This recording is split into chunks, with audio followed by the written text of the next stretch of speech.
মধ্যপ্রাচ্যের পরিস্থিতি এখন এক ভয়াবহ মোড় নিয়েছে।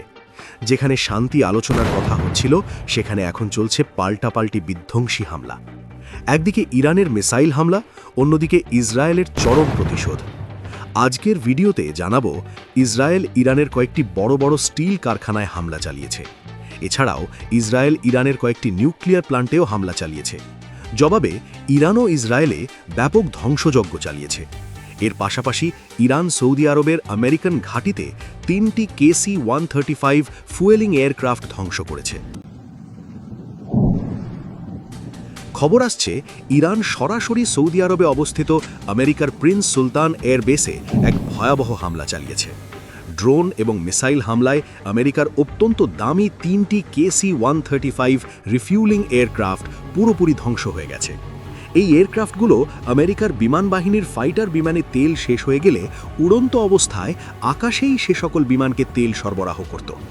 মাত্র কয়েক হাজার ডলারের ড্রোন ও মিসাইল দিয়ে আমেরিকার কয়েক মিলিয়ন ডলারের এ সকল এয়ারক্রাফটকে ধ্বংস করেছে ইরান।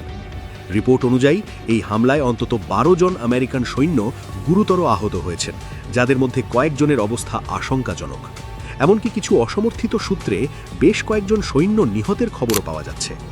শুধু সৌদি আরব নয়, কুয়েত এবং দুবাইয়ের হোটেলেও ড্রোনের মাধ্যমে হামলার খবর পাওয়া গেছে, যেখানে মার্কিন সেনারা অবস্থান করছিল।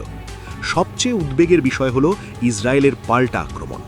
ডোনাল্ড ট্রাম্প বা মার্কিন প্রশাসন থেকে 10 দিনের জন্য পাওয়ার প্ল্যান্টে হামলা না করার এক ধরনের আশ্বাস দেওয়া হলেও ইসরায়েল তা তোয়াক্কা করেনি।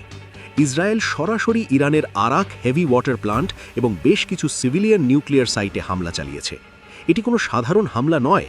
নিউক্লিয়ার প্ল্যান্টে এ ধরনের হামলা খুবই বিপজ্জনক হতে পারে, কারণ নিউক্লিয়ার প্ল্যান্টে মিসাইল আঘাত হানলে সেখান থেকে তীব্র পারমাণবিক রেডিয়েশন বা বিকিরণ ছড়িয়ে পড়তে পারে।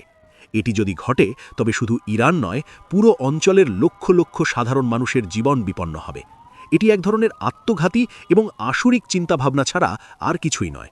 ইসরায়েল এবং আমেরিকা শুধু পারমাণবিক কেন্দ্র নয়, ইরানের অর্থনীতির ওপরও বড় আঘাত এনেছে। ইরানের 3টি বৃহত্তম স্টিল প্ল্যান্ট ইস্পাহান, মুবারাক্কে এবং খুজেস্তান লক্ষ্য করে কোঅর্ডিনেটেড হামলা চালানো হয়েছে। ইরান বিশ্বের 10ম বৃহত্তম ইস্পাত উৎপাদনকারী। এই কারখানাগুলো তাদের তেল বহির্ভূত আয়ের 70% যোগান দেয়। এই হামলার মাধ্যমে ইরানের শিল্প সক্ষমতাকে পঙ্গু করে দেওয়ার চেষ্টা করা হচ্ছে। পাল্টা হিসেবে ইরানও দাবি করেছে যে তারা হরমুজ প্রণালীর উপর পূর্ণ নিয়ন্ত্রণ প্রতিষ্ঠা করেছে এবং ইসরায়েলের প্রধান শহর তেল আবিবে সফল ড্রোন হামলা চালিয়েছে।